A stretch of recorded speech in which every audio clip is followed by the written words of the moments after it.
గురువుగారు చాలా మంది కాళ్ళకి నల్లదరం కట్టుకుంటారు. యాక్చువల్లీ అదొక ఫ్యాషన్ లాగా అయిపోయింది. ఆడవాళ్ళైతే ఎడమ కాలుకి, మగవాళ్ళైతే కుడి కాలు కట్టుకుంటారు. అసలు నల్లదరం ఎందుకు కట్టుకోవాలంటారు? నల్లదారము ఫ్యాషన్ గురించి తర్వాత చెప్తాను. నల్లదారం కట్టుకోవటంలో ఉద్దేశ్యం ఏమిటంటే దృష్టి తగలకుండా ఉండటానికి. ఒక వ్యక్తికి, ఒక పర్టికులర్ వ్యక్తి, ఇప్పుడు మన ఇంటికి దృష్టి తగలకుండా గుమ్మడికాయ కడతాము. అలాగే వాహనాలకు దృష్టి తగలకుండా జీడి గవ్వ ఇవన్నీ కలిపి, నిమ్మకాయ కలిపి ఒక హారం చేసి కడతాము. మనిషికి దృష్టి తగలకుండా ఉండటానికి, ఇన్స్టాంట్గా దృష్టి తగలకుండా ఉండటానికి ఆ దారం కట్టుకుంటారు. నల్ల తాడు, నల్ల దారం కాదు, నల్ల తాడు. అది ఆడవాళ్ళైతే ఎడమ కాలికి, మగవాళ్ళైతే కుడి కాలికి ఇట్లా కట్టుకుంటారు. ఈ దృష్టాంతరంలో చెప్పవలసింది ఏమిటంటే, అసలు దృష్టి తగలకుండా ఎందుకు ప్రయత్నం చేస్తారు ఇట్లాంటివన్నీ? ఇప్పుడు ఒక వ్యక్తిని చూసాం, వ్యక్తి చాలా అందంగా ఉన్నాడు. అతన్ని చూస్తున్నాం, ఒక అమ్మాయి కావచ్చు, అబ్బాయి కావచ్చు, ఒక ఇల్లు కావచ్చు, చాలా బాగుంది అని చూస్తుండే. అంటే మనం తదేకంగా చూస్తాము. ఆ తదేకంగా చూడటం ఏదైతే ఉందో దాన్ని ఆ దృష్టి తగులుతుంది. అప్పుడు ఆ దృష్టిలో ఉండేటటువంటి పవర్తో ఎదుటిగా ఉన్న ఆబ్జెక్ట్ ఎఫెక్ట్ అవుతుంది. మనిషి కావచ్చు, జంతువు కావచ్చు, ఇల్లు కావచ్చు, అది ఏదన్నా కావచ్చు. సో అప్పుడు బాధపడే కంటే ఆ దృష్టి తగలకుండా జాగ్రత్త పడటమే మంచిది కదా అని ఆ ఇంటికి ఒక గుమ్మడికాయ కడతారు. ఇల్లు ఎంత బాగున్నా కూడా ఇంటి వైపు చూసినప్పుడు వీడి దృష్టి ఆ గుమ్మడికాయ మీద పడుతుంది. అలాగే ఒక మనిషికి అందంగా ఉన్నారనుకోండి, సో అతన్ని చూడకుండా ఆ దృష్టి మరల్చడానికి నలుపుతాడు. దీంట్లో అర్థం ఉందా లేదా అన్న తర్వాత, పసిపిల్లలకు కూడా దృష్టి తగలకుండా 2 చేతులకి, 2 కాళ్ళకి, మెడలో నల్లతాడు కడతారు. అంటే మనం చూసినప్పుడు ఆ శిశువును కాకుండా ఈ నలుపు త్రాడు ఏవైతే ఉన్నాయో ఇవి ఎక్కువ దృష్టి ఆకర్షిస్తూ ఉంటాయి, పూసలు ఇవన్నీ. సో దృష్టి ఆ పాప ఆ పిల్లవాడి మీద కాకుండా ఇటు జరుగుతుంది. నేను చెప్పేది ఉయ్యాలలో వేసినప్పుడు, పుట్టినప్పుడు సంగతి. సో వాళ్ళు వెళ్ళకిలా పడుకొని ఉంటారు. చూసినప్పుడు వాళ్ళ చేతులు ఆడిస్తుంటారు, కాళ్ళు ఆడిస్తుంటారు. చేతుల్లో, అరచేతుల్లో నల్లబొట్టు ఉంటుంది, అరిపాదంలో నల్లబొట్టు ఉంటుంది, చేతులకు 2 చేతులకు నలుపు తాడు ఉంటుంది, కాళ్ళకి కూడా నల్ల పూసల తాళ్ళు ఉంటాయి, ఇక్కడ మెడలో కూడా నలుపు థ్రెడ్ ఉంటుంది. అంటే అతనికి ఇంకా వేరే రకమైన బంగారు ఆభరణాలు ఏమున్నా, అబ్బాయి అమ్మాయి ఆ పాప ఎంత అందంగా ఉన్నా కూడా ఈ దృష్టి వీటి మీదకి పోతూ ఉంటుంది, డైవర్ట్ అవుతూ ఉంటుంది. కాబట్టి తదేకంగా ఆ శిశువును చూసే అవకాశం ఉండదు. అప్పుడు ఆ శిశువుకి దృష్టి తగలదు. ఇది లాజిక్. అంటే ఏంటి, మీరు చూస్తున్నప్పుడు నిటారుగా కాకుండా మీ దృష్టిని మలపాలి. మీరు పాదానికి నల్లతాడు కట్టుకుంటారు, మీరు వస్త్రధారణ చేసినప్పుడు అది ప్యాంట్ కిందకో మీ వస్త్రాల కిందకో వెళ్ళిపోతుంది, అది కనపడదు. మిమ్మల్ని చూసిన వాళ్ళు దృష్టిని అది మరల్చలేదు, ఎందుకంటే అది కనపడదు. అటువంటప్పుడు దృష్టి తగలకుండా ఉండాలని కాళ్ళకి కట్టుకోవటం ఏంటి? మీ దృష్టి మరల్చటం లేదు కదా, అది డైవర్షన్ వస్తలేదు. అటువంటిప్పుడు మిమ్మల్నే చూస్తారు.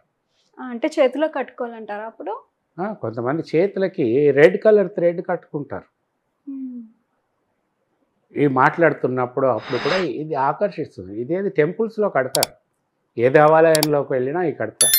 కాశీ దగ్గర నుంచి కన్యాకుమారి వరకు ఎక్కడైనా ప్రతి టెంపుల్స్లో, హిందూ టెంపుల్స్లో కట్టేవాళ్ళు ఉంటారు. ఈవెన్ బౌద్ధరామాలలో కూడా ఈ థ్రెడ్స్ కట్టేవాళ్ళు ఉన్నారు.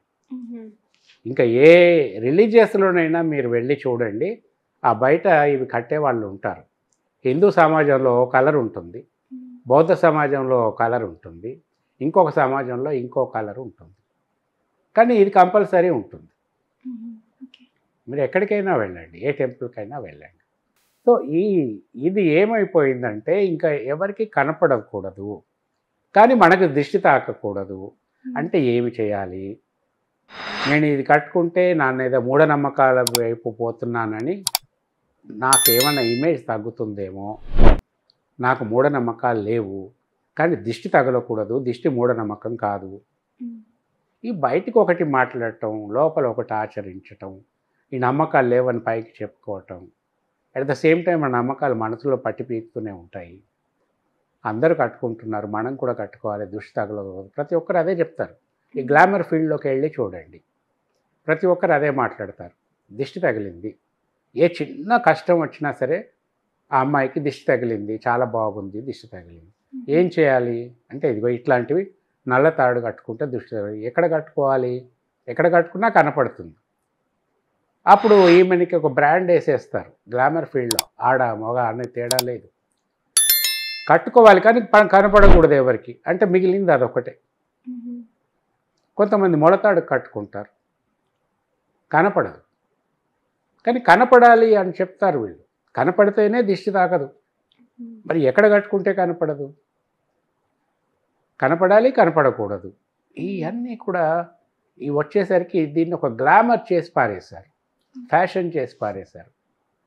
సో కట్టుకుంటే ఫ్యాషన్ కట్టుకున్నాం, దిష్టి కోసం కాదు. కానీ కట్టుకునేది దిష్టి కోసం, ఫ్యాషన్ కోసం కాదు. ఆ కట్టుకోవటం ఫ్యాషన్ అనిపించుకోవాలని దానికి రకరకాల డిజైన్లు తయారు చేశారు. ఈవెన్ గొప్ప గొప్ప సంస్థలు ఉన్నాయి డోర్ డెలివరీ చేసేవి, వాళ్ళకి ఫోన్ చేస్తే కూడా ఇంటికి తీసుకొచ్చి ఇస్తారు.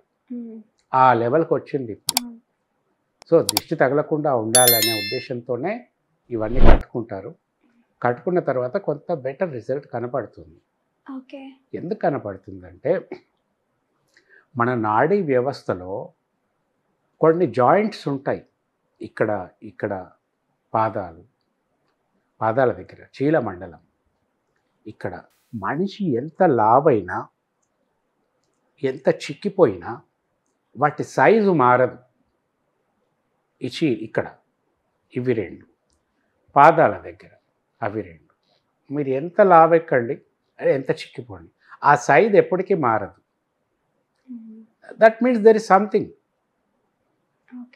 రెండవ విషయం, ఈ నలుపు రంగు అన్నది ఏదైతే ఉంటుందో ఇది శనికి ప్రియమైన రంగు. ఆ దృష్టి తగలకూడదు అన్నది వీళ్ళ ఉద్దేశం ఏమిటంటే చెడు ప్రభావం కలగకూడదు అని. ఆ చెడు ప్రభావాన్ని కలిగించేది శనీశ్వరుడని నమ్మకం. ఆ చెడు ప్రభావం తగలకూడదంటే శనికి ప్రియమైనటువంటి నలుపు రంగును ధరించటం వల్ల మనకి చెడు ప్రభావం తాకదు. శని ఎక్కడ ఉంటాడు? శని ఎవరికైనా బాడీలో శని ఉండే ప్రదేశం ఏమిటంటే చీలమండలం వెనక వైపు. చీలమండలం వెనక వైపు. ఆంజనేయ స్వామి పాదాలు తాకకూడదంటారు. అందుకే ఆంజనేయ స్వామి యొక్క పాదాలు తాకకూడదంటారు. అంటే ఒకానొక సందర్భంలో శనీశ్వరుడు ఆంజనేయుణ్ణి కొంచెం కష్టపెట్టడానికి చూస్తాడు, కానీ ఆయనకు ఆ ఇంపాక్టు తగలదు ఆంజనేయ స్వామికి. శనిని ఆయన పట్టేసుకుంటారు. అప్పుడు ఎట్లయినా తను వదిలిపెట్టమని శనీశ్వరుడు ఆంజనేయుని పాదాలు పట్టుకుంటాడంట, ఒక ఉదంతం. అప్పుడు సరే అని ఆంజనేయుడు శనిని వదిలిపెడతాడు. శని తాకిన పాదాలు కాబట్టి ఆంజనేయ స్వామి పాదాలు తాకకూడదు అన్నది ఒక జనంలో ఒక అపోహ వచ్చేసింది. ఇవన్నీ అసలు కథల కంటే ఈ కట్టుడు కథలే ఎక్కువ ఉంటాయి మన దగ్గర. దాన్ని సినిమాలుగాను ఇవన్నీ తీసేస్తూ ఉంటారు. రావణాసురుడు చాంతాడంత డైలాగ్ చెప్పంగానే ప్రేక్షకుడు చప్పట్లు కొట్టినట్టు, రావణాసురుడు ఒక నెగిటివ్ క్యారెక్టర్ని తీసుకొచ్చి పాజిటివ్ క్యారెక్టర్ని చేసినట్టు ఇట్లాంటి సినిమాలు బోల్డ్ అని ఉన్నాయి మన దగ్గర. ఇది కూడా అట్లాంటిదే. సో చీలమండలం యొక్క బ్యాక్ సైడ్ శని స్థానం కాబట్టి ఆ స్థానములోనే ఈ నలుపు రంగు కట్టి పెట్టేయటం వల్ల ఆయన తృప్తి చెందుతాడు, మనకు చెడు దృష్టి తగలదు అని ఒక నమ్మకం. ఆ నమ్మకం చాలు కదా ధైర్యంగా ఉండటానికి. ఆడవాళ్ళైతే ఎప్పుడైనా చేయి చూపెట్టుకోమంటే ఎడమ చేయి చూపెడతారు పామిస్ట్రీలో, మగవాళ్ళు కుడి చేయి చూపెడతారు. ఆడవాళ్ళు మగవాడికి అర్ధభాగం లెఫ్ట్ సైడు. ఇవన్నీ కథలు ఉన్నాయి కదా మన దగ్గర. దాని ప్రకారమే ఆడవాళ్ళు కట్టుకుంటే ఎడమ కాళ్ళకు కట్టుకోవాలి, మగవాళ్ళు కట్టుకుంటే కుడి కాళ్ళకు కట్టుకోవాలి. ఇవన్నీ వచ్చేస్తాయి ఆటోమేటిక్గా. ఇట్లా ఒక దారం కట్టుకోవటం వల్ల, ఒక చిన్న తాడు మనకు ఆ పాదాన్ని కట్టుకోవటం వల్ల మనకి చెడు దృష్టి తాకదు అన్న ధైర్యం మనకు కలిగితే అంతకంటే ఏం కావాలి? అది విశ్వాసాన్ని పెంచుతుంది కదా. సో కట్టుకోవటంలో ఏ మాత్రము రెండవ ఆలోచన అవసరం లేదు. ఇది మూఢనమ్మకాలకు సంబంధించిన విషయం కాదు, మీ నమ్మకానికి సంబంధించిన విషయం. కట్టుకోండి, బీ హ్యాపీ.